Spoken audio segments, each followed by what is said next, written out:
Assalamualaikum warahmatullahi wabarakatuh.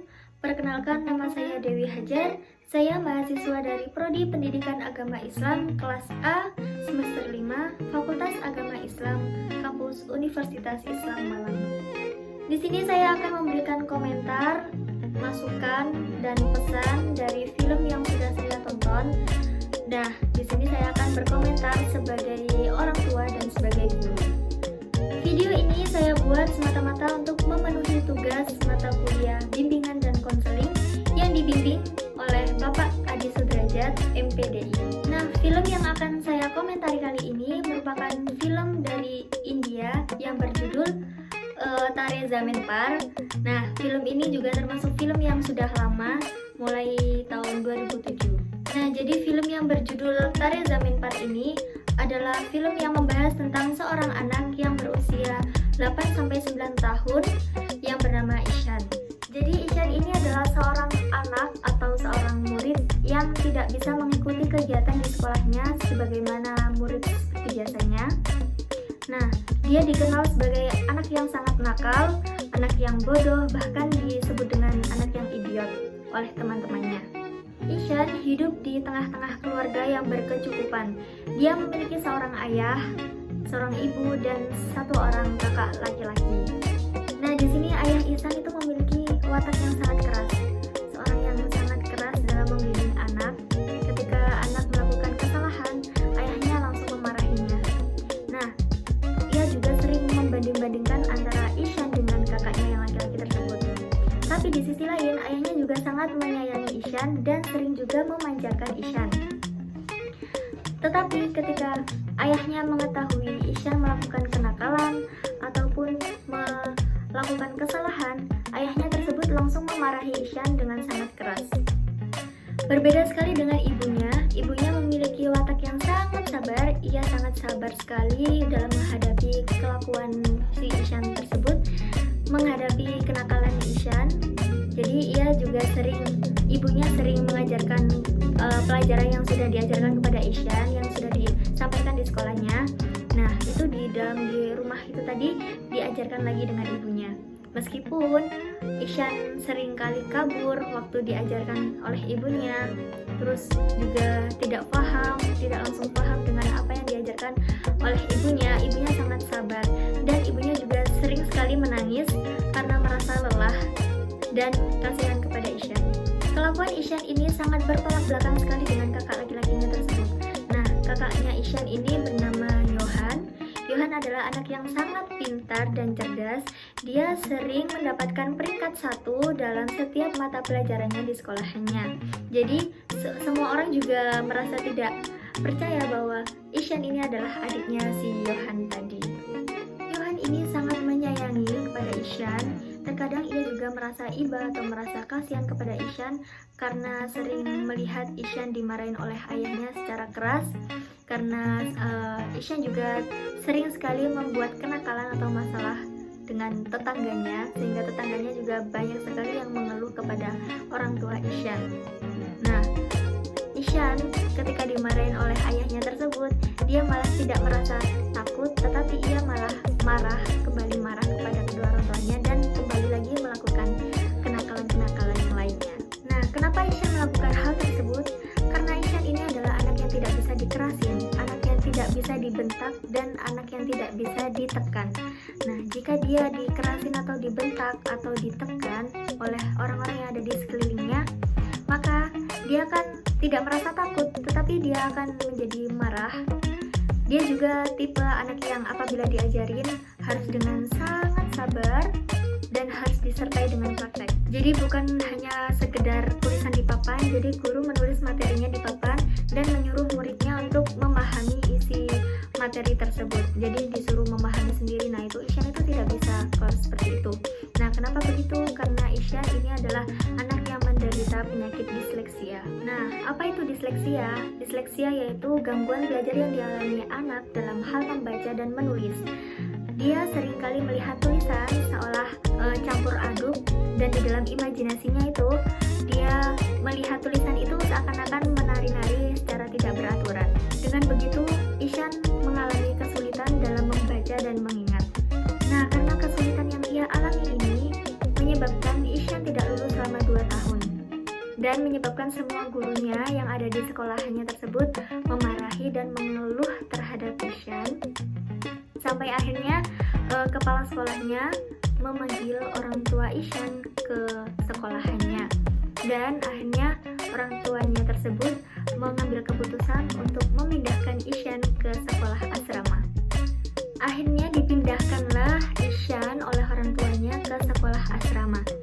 Awalnya ketika Isyan dipindah ke sekolah asrama, perubahannya bukan malah menjadi lebih baik, tetapi malah menjadi lebih buruk. Ini penyebabnya karena Isyan di sini merasa tertekan dan jauh dari orang tua. Dan sampai akhirnya Isyan pun bertemu dengan guru pengganti seni yang ada di sekolah asramanya bernama Pak Nikung. Ia mampu merubah Isyan menjadi anak yang lebih baik lagi, mampu merubah dan membantu Isyan dalam membaca dan menghitung seperti anak yang biasanya, dan bahkan mampu menjadikan Isyan sebagai kebanggaan di sekolah asramanya. Nah, komentar saya di sini jika saya menjadi orang tua.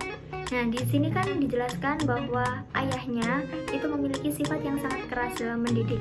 Nah, sebaiknya kalau misalnya kita tahu mempunyai anak yang seperti ini, sifatnya, mentalnya, seharusnya jangan malah dimarahin.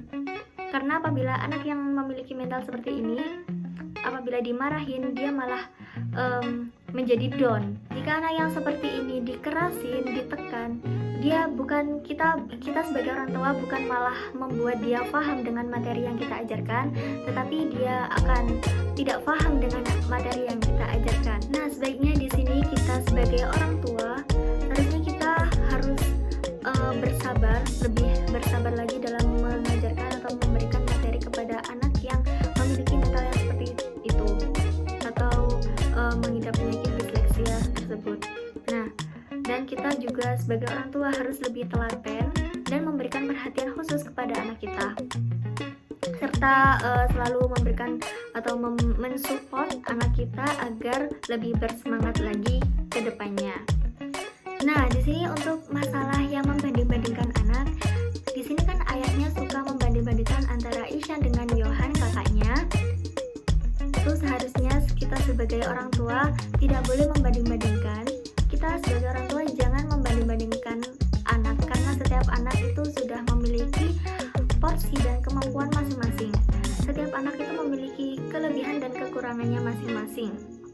Dan apabila ada kekurangan dalam seorang, ada kekurangan di dalam diri si anak kita misalnya, seharusnya kita harus memperbaiki atau lebih gampangnya memahami kekurangan yang dimiliki anak kita tersebut.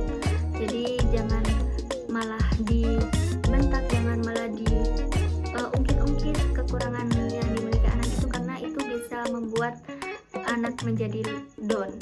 Itu tadi komentar saya sebagai orang tua. Nah, sekarang gantian komentar saya sebagai guru di sini.